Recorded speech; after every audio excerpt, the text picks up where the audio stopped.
Okay. Welcome back. How many of you came to the lesson last week? You were here? Okay, good. Thanks. I couldn't see you, so I wasn't sure. I knew you were here, and I think I saw your hair. But anyway, I'm glad that you came. I'm sorry that it's more difficult to interact with you when we're online, but here we are today. Today's lesson, we're talking about the birth of hip hop. Okay? So we're going to talk about a little bit about everything that we can, but obviously we only have an hour, so we'll do our best. Remember that next week we'll be online again, and we're going to talk about what the kids are listening to. Okay? So it sounds like I'm going to tell you what kids are listening to now, but it's not really that. We're going to talk about generations and music. Why the generations have this issue. Why don't we listen to our parents' music? I think we do, but why don't our parents listen to our music? I think is where it's going to go. So we'll see what that looks like. Then on December 1st, we'll be in person and online, okay? And it's our last lesson for this year, so it's going to be on American music, of course, but it's the quiz show. So this means you bring your phone, and we will do a Kahoot, okay? We'll play a game. If you don't want to play with your phone, just come and you can yell the answers. Or you can join a team. You don't have to be individuals. You can be this, we can do it together. Okay, so this will be questions from all of our lessons about American music. If you didn't come to every lesson, that's okay. Just try, you can guess. Sometimes you'll get it anyway. Okay, but today we're going to talk about the birth of hip hop. Okay, first thing, what is the difference between rap and hip hop? I want you to have a conversation with the person close to you. What do you know? What is the difference? Is there a difference? Rap and hip hop. Go. The question is, what is the difference? What is the difference between rap and hip hop?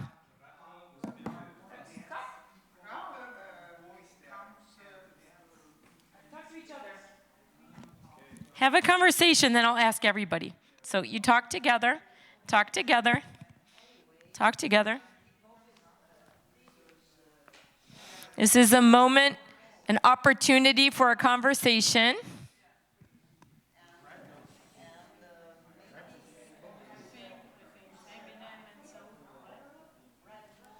If you're at home, you can take a piece of paper and do a free write about this, or you could talk to yourself. What is the difference between rap and hip hop? Is there a difference? If there is, what is it?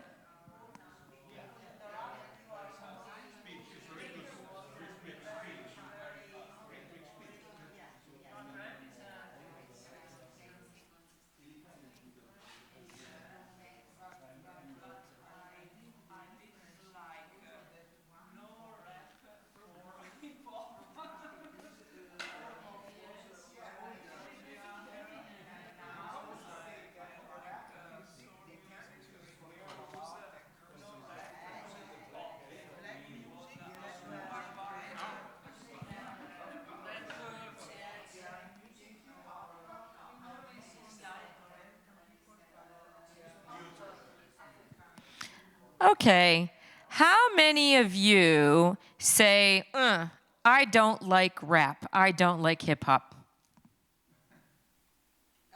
It's okay, you can, you like it, okay. Because for many of us who are a little older, rap and hip hop is a different world, although now it's very mainstream. But it's something that we maybe had some difficulty accessing. But what is the difference between rap and hip hop? What is rap? Rap is spoken. It's speaking. Speaking with rhythm. Okay, or with a background. Swearing, saying bad words sometimes. What else? You said speaking fast. Okay, so we have speaking, speaking fast, speaking with a rhythm behind it, swear words. Rhyming. Yes, rhyming with your voice, right? So kind of a poetry. Does that come to your mind? We don't think about rap as poetry sometimes, but... Wait, can you repeat that? The topic in the rap, I think, is a little bit problematic. They always sing or maybe speak about very about troubles or very yeah. The lyric is. So lyrics can be about difficult things. They could be about terrible things. Okay. Okay, 1 second. So I would say the rapper tend to wear chains and caps. Yeah.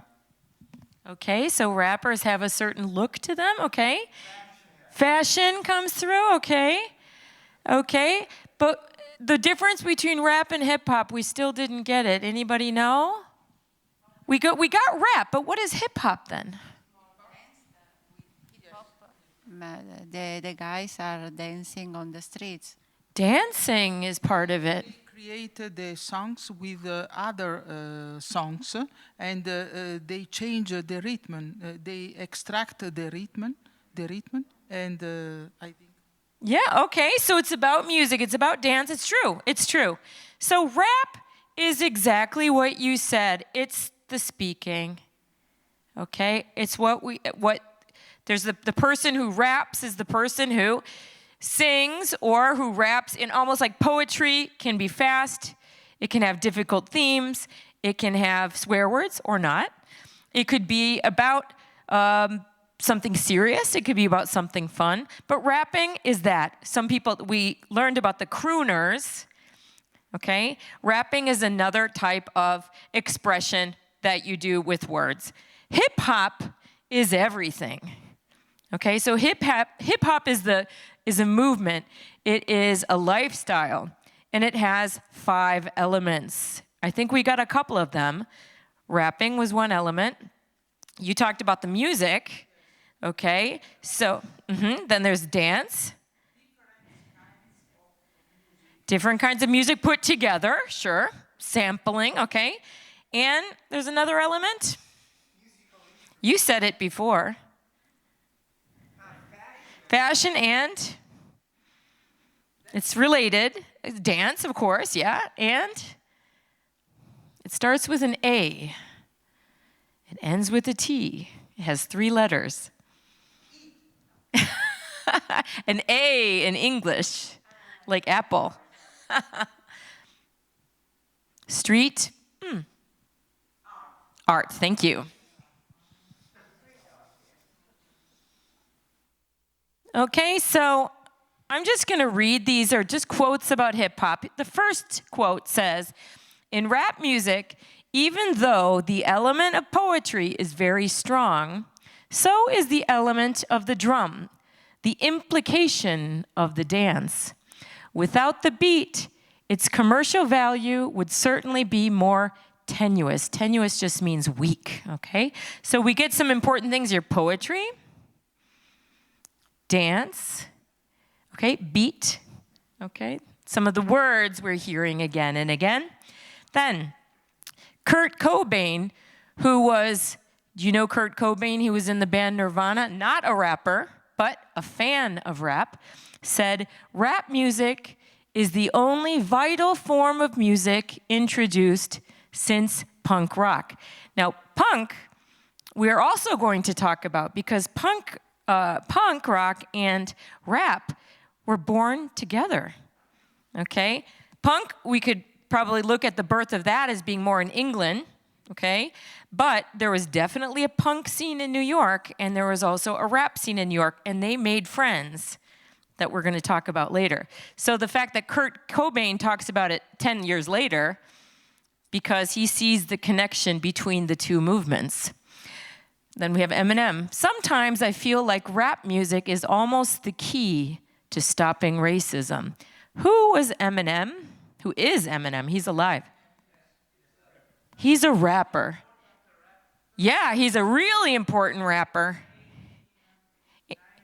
Yeah, and he's still considered one of the best in the world. And his only defect, according to the people who criticize him, is that he's white. Used to be. He's also an actor, sure. Yeah, he was, yeah, definitely. Okay, so I'm here now. Rap is rhythm. Can you say that? Rhythm. Rhythm. Good. And poetry. Hip hop is storytelling and poetry. Storytelling and poetry as well. So that's where we're getting into the bigger area. So rap is very small. That's one part of it. Hip hop is everything else. And then the last one, some seek fame because they need validation. Some say hating is confused admiration. Okay? I love that one because I think that the hip hop always has haters, we call them, right? People who criticize. But if you start to turn that around and say, well, maybe they just admire me. Jay-Z, who's also famous in the hip hop movement, says that you know you're getting successful when people start to hate you. Yeah, interesting, right? Okay. As well. What does it mean, as well? No, no. Okay. I know, Oh. but it's not American English. Oh, Also, sure, we say it too. It's that as well. It's a little more formal. You're right. Too. I must use also, and when I must use as well in the end of the sentence. When should you use also? When should you use to and as well? Whenever you want, when you feel it. No, Americans, we have a tendency to use to, T-O-O, okay? But if I'm speaking in a crowd like this, I might use different words. I might say, and he is a rapper as well. It's a little more formal, but it depends on where I'm speaking, right? And the other one was even though, also. Also maybe is a little more formal. So I don't think about it as American English or British English. I think about it more as informal or formal. So it's true that British English sometimes chooses to use a more formal version of the expression, but I think you should use all of them whenever it works for you. There's no real rule. I would just say if you want to be a little fancier, you could, as well. It's a little, he's one as well. He's also a rapper. It's all the same. Just the position in the sentence, okay? Keywords. Let's see how many of these you know. So, block party, rap, we already talked about. Hip hop, we talked about. Dapper Dan, battle, b-boying, b-girling, turntable, mixtape, and beats. These are the key words for today. And if you can name the 5 elements of hip hop, talk to a partner. You have 1 minute.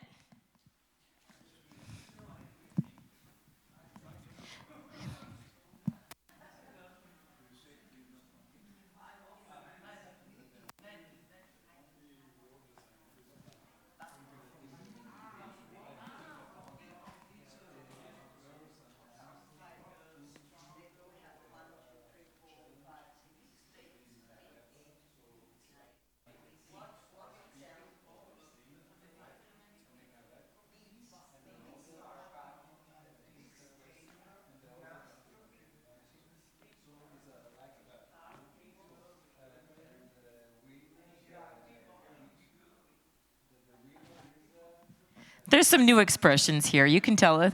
It's okay if you don't know them all.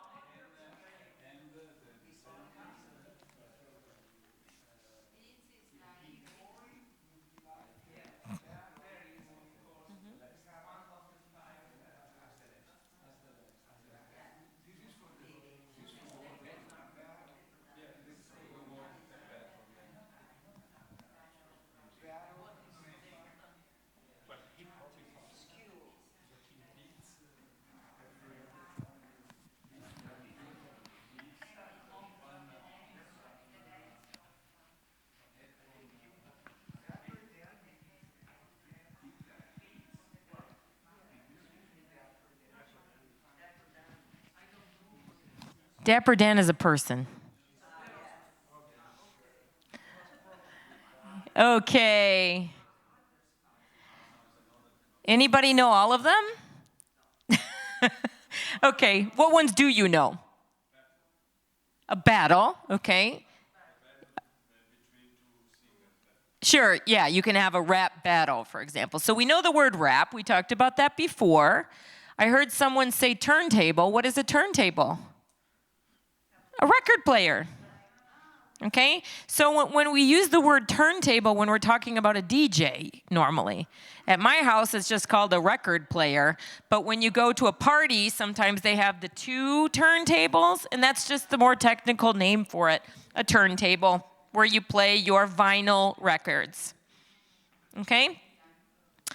Hip hop, we said, is a lifestyle. In the 5 elements, we'll get to it. We talked about a few of them. What were the elements again? Rapping. Dance. Art. Art and fashion, I'm going to put them together. And the rhythm, right. So the DJ, right? So a turntable we talked about, a mixtape. Did you make these when you were younger? When you made like your tape for your best friend with all your favorite songs on it? Now we make playlists. But back when I was younger, we used to actually record onto a cassette tape. So a mixtape is a cassette tape that you put your music on and you share with a friend, and you could copy them. Okay? So mixtapes were important in the 70s and the 80s for sharing music. Okay? B-boying and B-girling is what you know is breakdancing. Okay, now the original word was not break dancing, it was just called breaking. So B-boys and B-girls were break dancers who were girls and break dancers who were boys, okay? I think the beats, because that's, it's just the sounds. Beat is when you heard people beatboxing, they would make the beat with their mouth, okay? But the beats that's the important part, it's the rhythm, okay? Sure. The beat, you count the beat, 1, 2, 3, 4 beats to a measure. But when we talk about rapping, they're keeping a beat. Okay? So they'll often say, drop me a beat, give me a beat so that I can rap to it, right? Oh, block party. We didn't talk about that. A block party is one of my favorite things in America.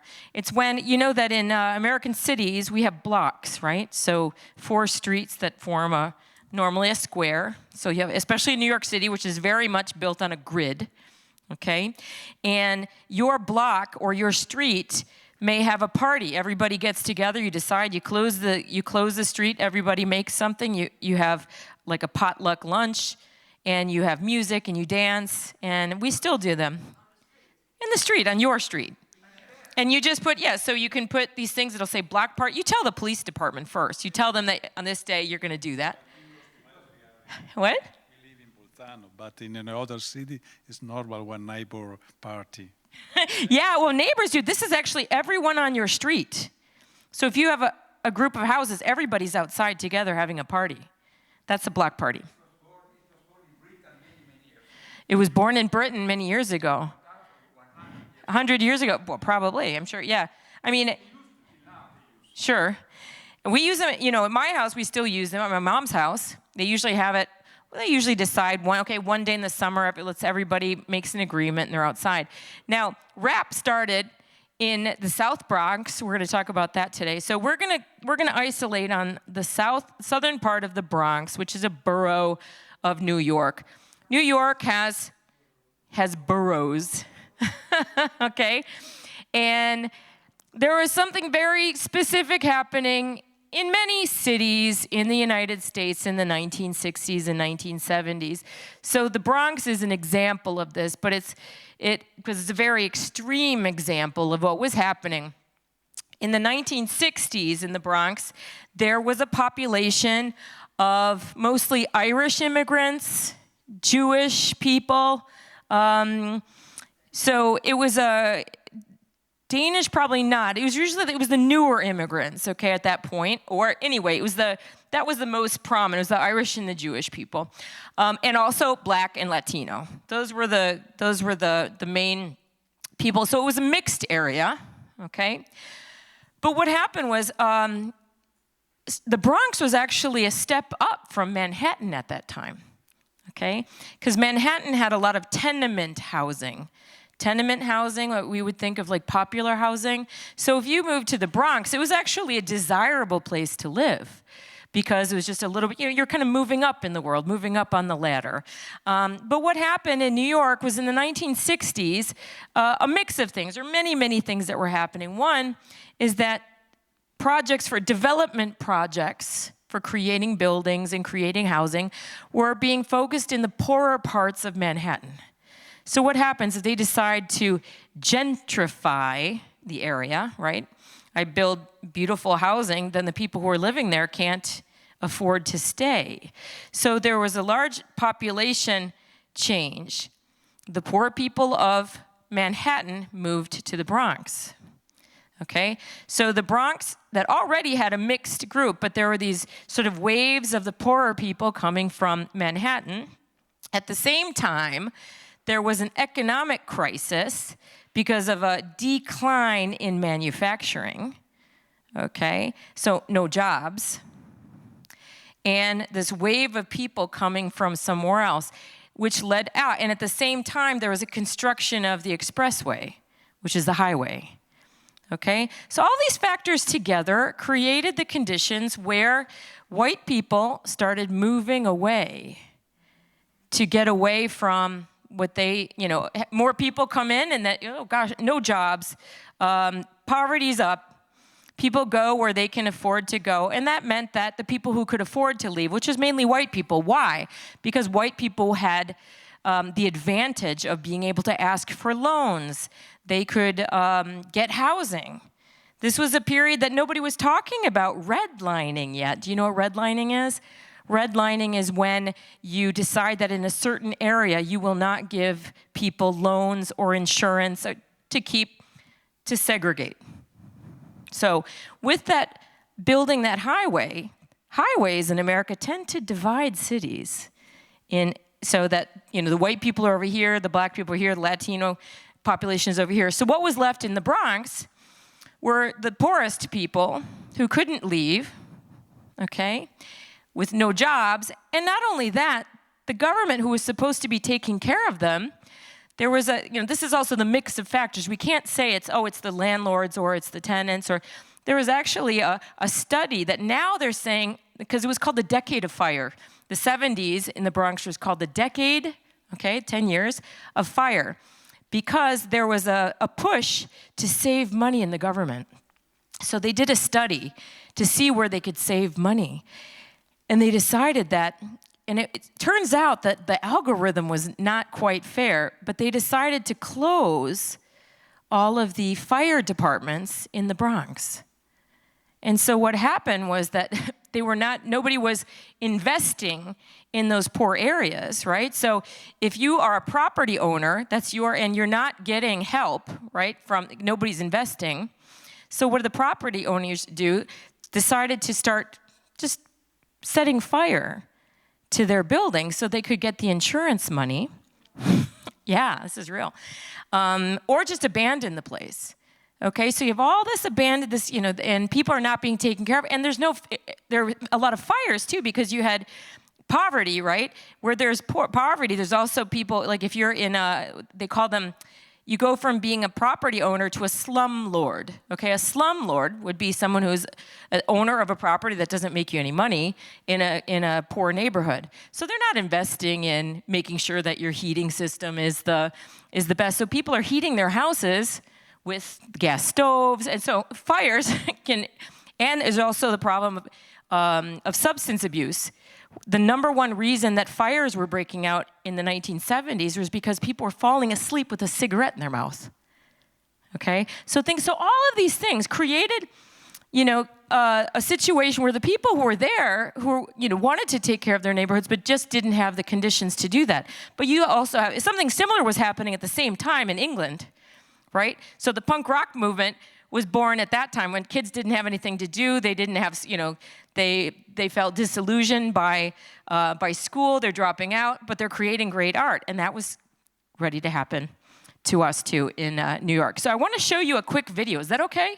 Because this is like an amazing little video that has the whole history of rap. And I'm going to ask you some questions about it when we're done.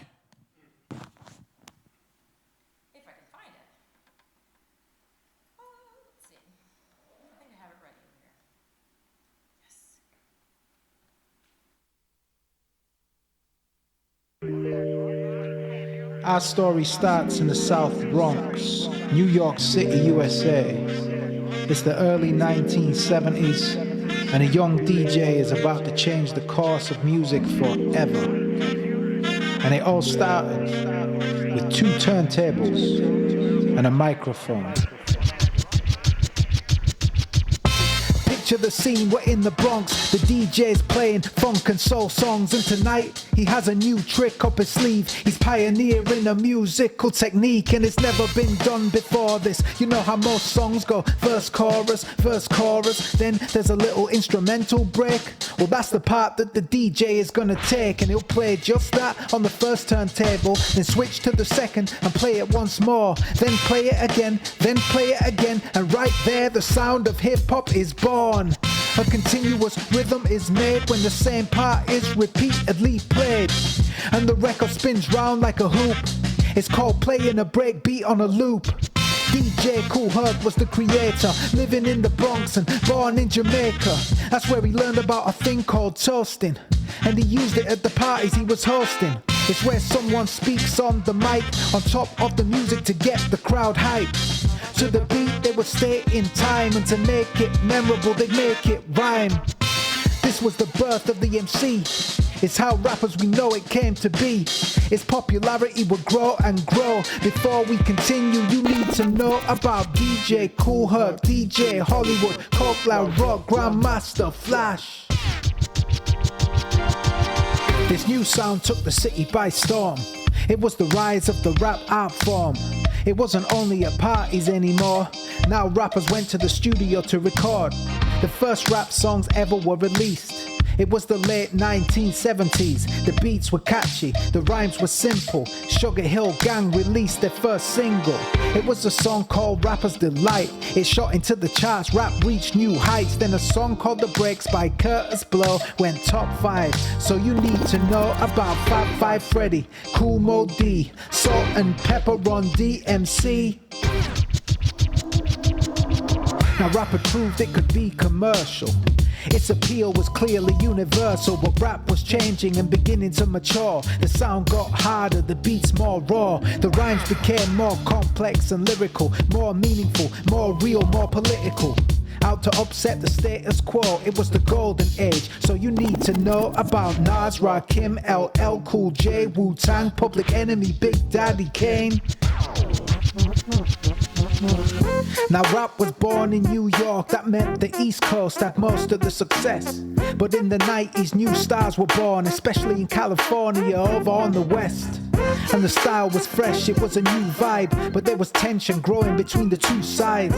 A rivalry between the two coasts. Sadly 2 goats became 2 ghosts. Notorious B.I.G. and Tupac, rest in peace. And you should know Snoop Dogg, Dr. Dre, Warren G, Cypress Hill, Ice Cube, Ice-T. And then a new era began. Rap took over the world. Sweden to Japan, New Zealand to Sudan. Almost every chart was dominated by rap's new megastars. They became multi-millionaires. Heavy rotation on the radio, they're always on the air. They push the boundaries of style and flow and lyrical skill. So you need to know about Lauryn Hill, Eminem, Kanye West, Jay-Z, Lil Wayne, Drake, Outkast. And rappers always change with the times. So nowadays rappers blow up online. More music is available now, and rap's popular as ever, there's no way it's fading out. American rap used to run the game, but now rappers in the UK are household names. It's the same thing all around the globe, a universal language. And you need to know about Stormzy, Dave, Nicki Minaj, J. Cole, Travis Scott, Kendrick Lamar. Now look how far we've come. It's been decades. It started at a party with one DJ, and from that idea to take a break and loop, it became the world's most popular genre of music. And through the years, so many contributed, and there'll be thousands more in the future to keep the art form thriving and growing, so the party can keep on going.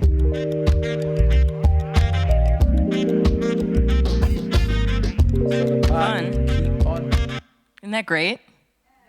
Yeah, I love that video because it just gives you an overview of what the movement looked like. Let me see where we go now. Yeah, really. Let's see. All right, so we got that. So we talked about the different elements of hip hop. What's the first one? DJing. Okay, so the DJ has 2 turntables, okay? Of course, this has now evolved, but we're talking about the beginning. Turntablism is actually the art form. It's the way of making those beats, because he's taking the beats, putting them together, sometimes repeating them, but on, going back and forth. Why were they doing that? Well, there are some theories, and people who know more about this could talk more intelligently about it. But in the beginning, when people were having block parties outside, and this setup of having the 2 turntables was a mobile kind of sound station that was born in Jamaica and was brought to the United States by people who had, Jamaican immigrants who were used to playing music outside. And so first they were sampling, okay, to sample is to take bits of popular music that you already know, right? So you've heard this before, and then putting them together. So to take a sample is to take a piece of something. So in the beginning, rap actually had a lot of soul in it, a lot of R&B, because they were sampling from the music that people grew up with. But as rap became more popular, the people who owned the rights to we've seen this in every decade we've talked about so far. Artists want to be paid, and it's right to be paid. And so that's when artists started to sue people, take them to court because they're using their music illegally. So that's when rap became more about beats, because if you're using beats, you're not using the samples that people can understand and hear, because it was expensive to get the rights to the music. And so rap became much more about the beats than about the melodies. Does that make sense? Because of the rights, the artist rights. Mixing, making music flow into another song, using those 2 turntables and making it flow, that was the art of the DJ. Now, in the beginning, the DJ was the star. Okay, so people would go to listen to the DJ and what kind of music they could make. And the MC, who's, I believe, the second element, the MC was actually the person who was there to get the cheerleader to come, hey, let's get excited, DJ is here. And they made this poetry to sort of get people excited about the DJ. But that changed. And later it became the MC, the master of ceremonies, who became the important person that people would go to see. In fact, having your name, an MC before your name, is an important title in the hip hop world that says, I'm the master of ceremonies. I'm going to work the crowd, right? This is not related to McDonald's. But maybe you know MC Hammer from the 1980s. His name was right, exactly. So another element of the hip hop movement is, of course, graffiti. Okay, we talked about art and fashion, but if you went to New York in the 1970s, you would see that one of the great canvases of New York City were the trains. Okay, so you can see there were walls and murals, because you have to think about the South Bronx. No money, people aren't taking care of them, but people want to live in beautiful places. So artists were going and painting up the walls and using their imagery for their culture. So you could, the different neighborhoods could identify themselves. Everybody had their local artists. And Fab Five Freddy, who was also an MC, but was also a street artist, still, well, he's older now, but one of the first street artists to really gain fame. In fact, he was the first, his group, the Fab Five, were the first to actually have their work displayed in Rome. So internationally, they became recognized as serious artists. So Fab Five Freddy, if you've ever heard the Blondie song Rapture that has a rap in it, she actually talks about Fab Five Freddy. It's this song here.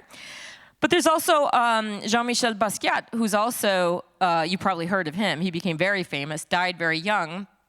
But he was also a street artist. And interesting that they had a similar situation, both very good students at school. In fact, often with many of our most important rappers, they were excellent students, but at some point they drop out of school. Usually very good English students, especially, people who know how to use words.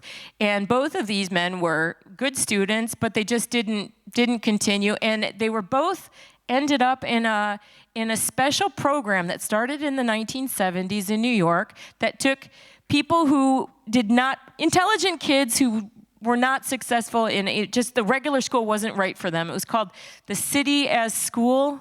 It still exists. I looked it up, and they give people work experience and give them another. And it's interesting that these two artists came out of that situation as well. This piece here, called Cadillac Moon by Basquiat, is an important one because it was his first piece to be sold for real money. He sold it in, I think, 1981 for $200 to Debbie Harry, the singer of Blondie.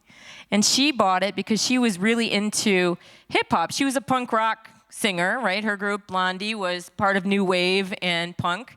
And they were from the South Side. So the punk and art scene in New York was on the South Side, and the hip-hop graffiti scene was on the North Side. But they were interested in each other. So there were some cultural exchanges there. And in fact, there was a movie, there were two movies that came out about the hip hop scene in the early 1980s. And Debbie Harry was in one of them. And so was Basquiat. She made friends with him and bought his first painting. And then in her song, Rapture, she actually does a rap, and she, which is in 1981. So she took the information that she got from Fab Five Freddy, who was telling her about the hip hop scene, and he was telling her how to talk hip hop and about the scene and what it means. And so she used those references in the video, and she also had Fab Five Freddy and his artist partner is Lee Quinones, I think his name was, and they did all the art for it. So that's the first time that the New York City hip-hop scene was broadcast to the world because, of course, they were already famous. And so they look at that as the turning point for when the hip-hop movement sort of started moving around to other cities. Obviously, there were people traveling, it happened anyway, but it got a more mainstream audience also thanks to that sort of cultural exchange there. So another element of hip-hop is breakdancing, okay? So we call it breakdancing because that was the name that was given to breaking, it was called, just breaking. And the important elements of breaking are top rock, which is, with the top part of your body. Then there's power moves, like the ones when you see people really doing the acrobatic things. Then there's freezes, when you just stop in midair and they're in these impossible positions. And then footwork. So when we talk about breakdancing and you take a course, these are the elements that you work on. But the important thing to know was that in the South Bronx, when this started, you had artists who had empty walls they could paint, that was their canvas. A simple cardboard box became a dance floor because I remember the breakdancers used to go around with a piece of cardboard, and that was what they would, in fact, you see it here. It's just a cardboard box that you could dance on without hurting yourself, right? So, what you can do when you don't have things, you invent things, right? So, the other part of the hip-hop movement is just simply knowledge. And when we talk about knowledge in this sense, KRS-One, he was a famous rapper in the 1980s. He's still very famous. Now he's sort of like a grandfather in all this. He's, but his thing, there are different subgenres of rap, right? So rap is not just, as you saw, it changed, right? At the beginning, it was maybe more R&B, more gospel, more fun. Rapper's Delight, the first rap was fun, kind of silly, kind of, not much happening. Lots of rhyming, but not a big story.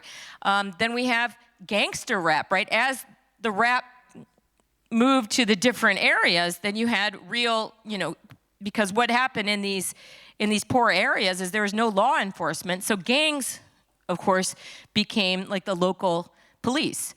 Okay, so the two major gangs, the Crips and the Bloods. Okay, so the Crips wear blue, the Bloods wear red, and that sort of gangster culture, which started in Los Angeles, but of course every city has them now, right?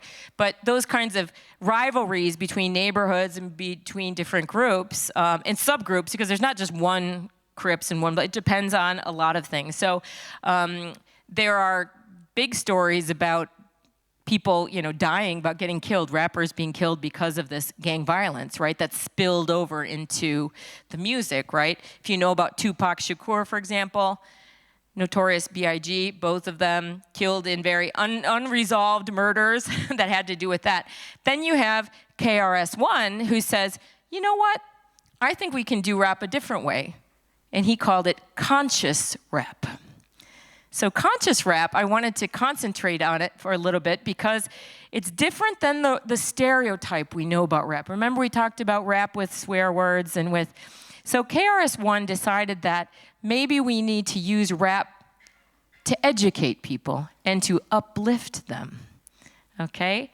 And so I wanted to just play this little mini rap. I don't know if it's gonna come out, if you'll be able to see it. You can kind of see it. I hope you can read it at least. Let me see if I can make it bigger. I don't know how to do this. But anyway, in this one, he's just doing he's got an audience in front of him, and he's actually telling a Bible story through rap, but really reminding people of what their value is in the real world. Listen, Genesis chapter 11, verse 10 explains the genealogy of Shem. Shem was a black man in Africa. If you repeat this back, Genesis 14, verse 13, Abraham steps on the scene. Being a descendant of Shem, which is a fact, means Abraham too was black. Abraham, born in the city of a black man, called Nimrod, grandson of Ham.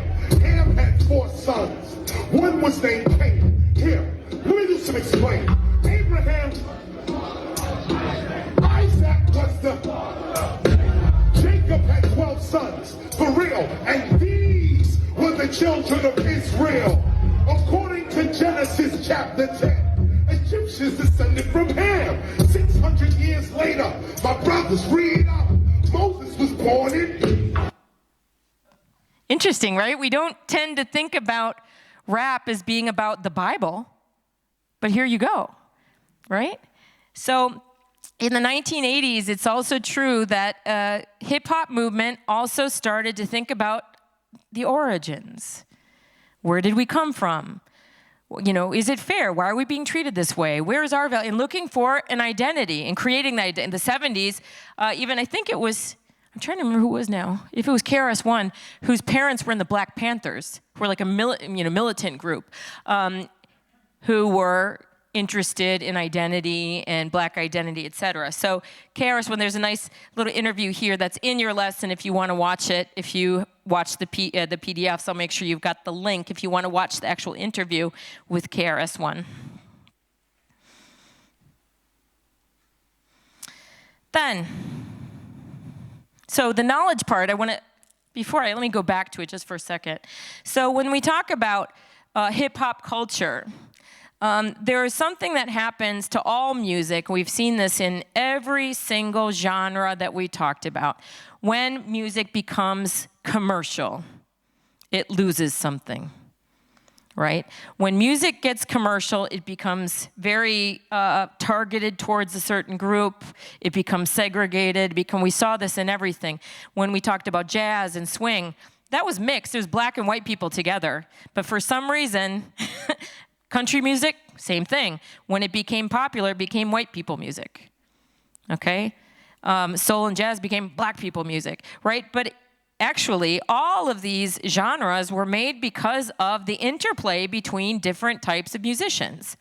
Same thing with rap. From the beginning, if we look at 1979 in New York, 1981, Debbie Harry makes a rap, and she's a white person. Okay? And she's paying homage to the graffiti, to the artists, to the whole hip-hop culture. So she's okay. Nobody attacked her for making a rap.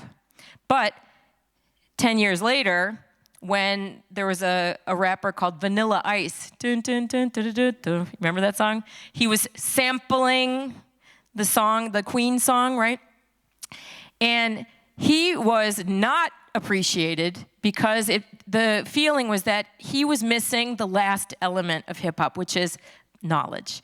So knowledge is about being authentic, about honoring your roots, and also respecting the people who created the music where you are. So there was cultural appropriation. We talk about that sometimes in America. When people take something, but they don't give anything back. Does that make sense? Okay, so which is gonna come up again when we talk about Dapper Dan. So Dapper Dan, if you recognize this style from the 1980s, Dapper Dan was he is a fashion designer, and he had a studio in Harlem, okay? So in the north part of Manhattan, and he was very much interested in taking luxury brands and making them streetwear, okay? Now, you know that when we're talking about people coming up from the streets, when you're in a poor situation, it becomes very important to communicate that you've made it, right? And we see this a lot with people who get rich fast, right? When you get rich fast, there's this need to buy the big beautiful car, have all the brand names to communicate that. And Dapper Dan was there to take all the brand names and create his own style. So he was dressing Salt and Pepper. There, I had to put my women up there because we talked too much about men. But Salt and Pepper, they were a very famous female group, and they wore all the clothes of Dapper Dan, and so did LL Cool J, who also helped make rap mainstream. But he used if you remember the Louis Vuitton, Louis Vuitton brand names everywhere, Gucci, Fendi, all of those fashion houses sued him and won 1 million times. So he ended up having to close his shop in Harlem. But Gucci, much later, decided to do a whole collection dedicated to Dapper Dan, okay? But of course, Gucci, at the bottom you see, okay? So it's kind of their retro homage to Dapper Dan. The only problem is that they didn't ask Dapper Dan. They just took the styles, and because they were the owner of the logos, put them out there. Of course, there was a huge backlash because the community said, wait a minute, that's not yours, that's Dapper Dan. So Gucci actually apologized, and they went to Dapper Dan, and they made an agreement with him. They partnered with him, and now he gets a percentage of all of he gets money for anything that's in that collection. But for many critics of the situation, okay, just like that, for when things get popular, then we forget the knowledge disappears. Okay, so knowledge in the definition set out there by KRS-One, meaning knowledge means you recognize and you honor the history of that movement. So Gucci made right, but I think it was only because of commercial, because of money interests. So here are some hip-hop idioms. I know you love idioms. Let's see. Do you know any of these? How about GOAT? We hear that one a lot these days. You are the best. The best. What does it stand for? The greatest of all time. The GOAT. Yeah, if someone's the GOAT, it means they're the best that ever existed. Okay? A GOAT. Michael Jordan was the GOAT. Yeah, Kobe. the goat. Okay? Okay, so the greatest of all time. We talked about bust a rhyme before, just means to rap. Scratching is when you, right, with the turntables. Hustle is, hustling is just working and making a lot of money, right? I'm a hustler. I work on the side and make a lot of money, okay? Squad, your people. Your people. Who's your squad? You're my squad. Yeah, your team. Your people, your peeps, right? Yeah, your squad. Okay? Lit. Great. Something's great. Yeah, it's really lit. Thug life is, a thug would be someone who is a criminal. So thug life is another example in the English language of people taking something that's derogatory and turning it into something positive. So when people are talking about the Bronx, or New York, talking about hip hop, there's always this sort of, oh, those people, they're ruining their own neighborhood. They're setting fire to their own neighborhoods. They're killing each other. There's all these stereotypes that come from the outside that I think Black people, Latinos, brown people, Black people in America have always suffered from these kinds of criticisms. So when they turned it around, thug life became an idea of like, I take care of myself and I'm doing things my way. So, the OG? Original gangster. Bruno, you're the OG. You're the original gangster. Like, you're so gangster, which is which is a good thing here, okay? And then keeping it real, we said, bling? Oh, bling is like your jewelry. The big chains, that's your bling. Very important to show off your gold, your rings, okay? Bling. And keeping it real is just staying authentic, staying true to your vision. Okay, so there's a strong principle here. Oh, to diss. Do you know that one? Diss, spelled like this, its pronunciation is diss. A diss track, for example, is disrespect. If I diss you, I do something to disrespect you. Okay? So, diss. So we say that like if, oh, you went to the party without me. Oh, you dissed me. Okay? So this is mainstream talk now. But when we talk about rappers having, like the West Coast and the East Coast rappers doing a diss track against another one, right now there's a big fight between Kendrick Lamar and Drake, for example. So Drake will have a song where he talks bad about Kendrick Lamar. Kendrick Lamar will answer with his own diss track. So there are these sort of public feuds between the different rappers. All right, who are they? Tupac, the Notorious B.I.G., Eminem, Jay-Z, Queen Latifah. She was famous in the 80s. I love her. This is the Sugar Hill Gang. They did the first rap song that became commercially successful called Rapper's Delight. It was 15 minutes long. And it was still popular. And this is Kendrick Lamar, who I adore. He's my favorite. I'm on Team Kendrick, not on Team Drake. But anyway, he was the first rapper to win a Pulitzer Prize in America, which is a prize for journalism for telling the story of the inner city through music. So he did the halftime show of the Super Bowl last year. Amazing. Look at all those awards he got already. He wins everything all the time. Here's some photos from the original Block Party. Okay, so we've got the music, the turntables, we've got the MC, and we've got the breakdancing. And this is I love this invitation. Place, date, time, written by hand, given to people. And this was to invite people to these big street parties. Rapper's Delight, that was the first song we talked about. And that's it, you're an expert. But let me just close this to show you a couple of things, just so you have some references. I found this Blondie, okay? So if you see this video for Rapture, okay, which is da-na-na-na-na-na-na-na-na. Did you ever hear that song? You know that one? Yeah, she did. Yeah, call me. Da, da, da. Okay, that was a song before. So this, in her video, if you watch the video, this is Fab Five Freddy.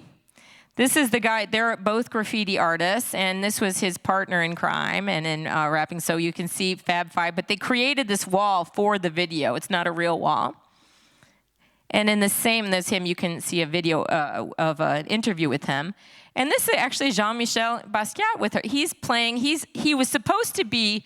He wasn't supposed to be there. It was supposed to be Grandmaster Flash, who was the first rapper to be inducted into the Rock and Roll Hall of Fame, which is interesting, right? Dolly Parton, remember, was in the Rock and Roll Hall of Fame as a country artist, the first one, and also Grandmaster Flash. But he couldn't be there that day, so Basquiat's there just playing the DJ, but he's really shy. It's so cute to see him. So that's what he looked like. He was just a little kid then.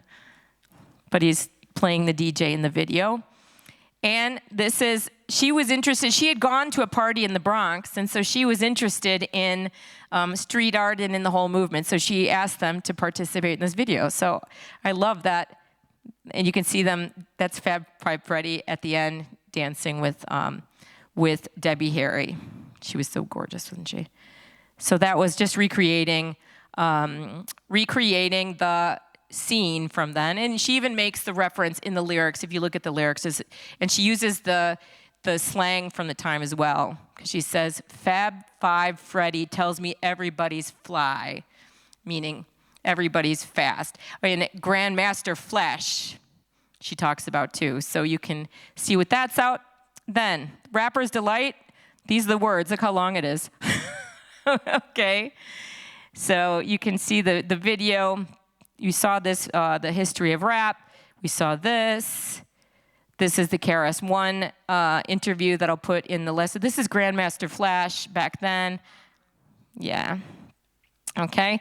This is the Fab Five Freddy. Fab Five Freddy told me everybody's fly, everybody's good.